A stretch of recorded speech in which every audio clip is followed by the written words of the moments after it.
guys, Mrs. Homan here with another science review video. This one is on DNA. So DNA stands for deoxyribonucleic acid. So this is an abbreviation of these two words. DNA is found in the nucleus of cells. It carries the genetic instructions for the development, functioning, growth, and reproduction of all known organisms. It is the heritable material passed from parent to offspring. So, DNA is usually found in the form of chromosomes. Chromosomes are made up of DNA wound around proteins called histones. So, chromosomes are then composed of genes. Genes are a segment of DNA that codes for a particular protein, which in turn codes for a trait. So we have genes like for hair color, eye color, height, etc.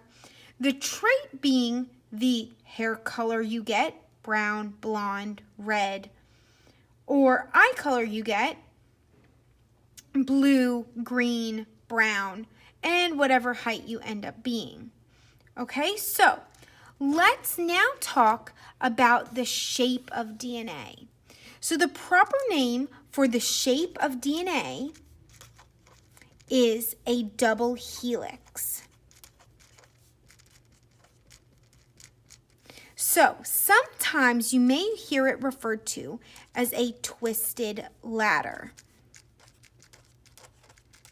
So this is just a description. This is the proper name for DNA. So here is a model of DNA.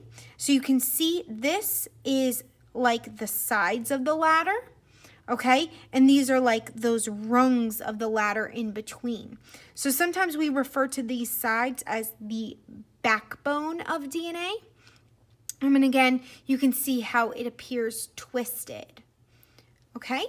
So, the sides of the DNA ladder are made up of alternating sugar and phosphate molecules. And that sugar is called deoxyribose. So that's where part of that name comes from. So, deoxyribose, alternating deoxyribose, and phosphate molecules. Okay, that's the sides of that ladder.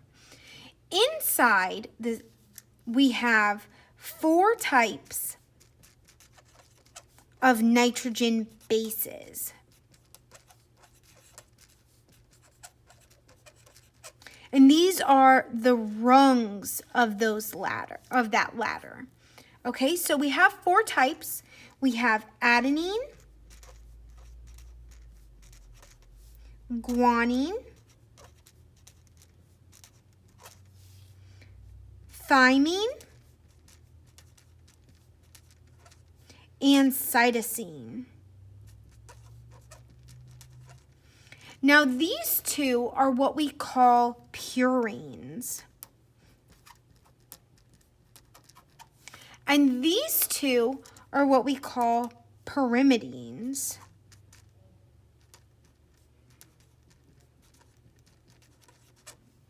Okay, so now, one of the most important things to remember about DNA is that adenine will always bond with thymine, and guanine will always bond with cytosine. So let's do a little example.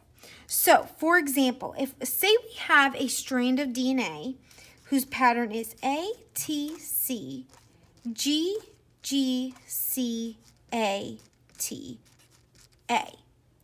Okay? So, A will bond with T, T will bond with A, C will bond with G, G will bond with C, G again will bond with C, G, T, A, T. So these two are what are called complementary strands.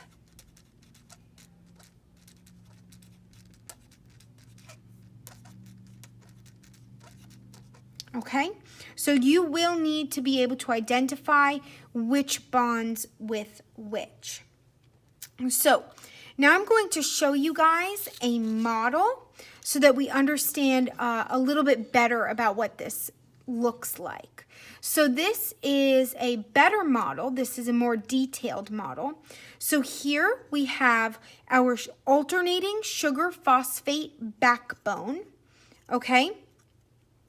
So alternating sugar and phosphate, and in the center here, we have our nitrogen bases. The orange here represents guanine. The green represents cytosine.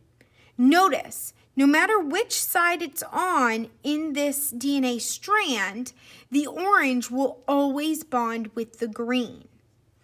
Then we have the red here is a thymine, and the gray is an adenine. And again, no matter where it is on here, the red and gray always pair together. Now, the last thing to mention here is along the center. Along the center, these two halves, these complementary strands, are held together by hydrogen bonds.